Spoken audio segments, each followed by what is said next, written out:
मेरो हातमा हैसिया छ। आज हामी आफ्नै बारीको के खाँदैछौँ अरे? मकै अब चट्टे यसलाई छिनाएर पोलेर आगामा खाँदैछौँ। ल ल कस्तो हुन्छ भन्दै त मकै? मेहनत गर्दा कस्तो भएको थियो?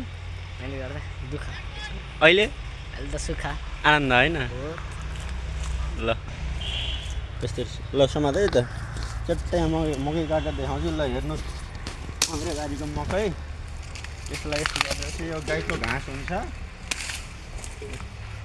कस्ता छन् आँखा नलाइदिनु होला है त।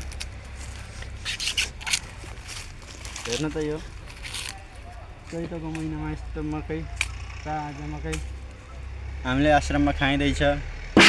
ओहो सुवाले नि खाएछन्।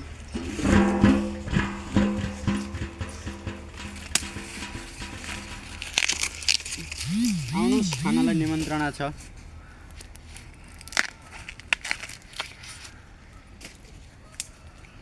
पछि नङ्गौ ल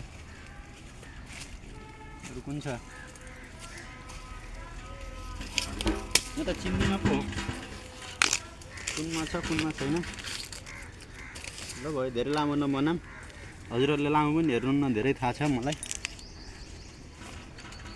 ल रोक्दै भाइ।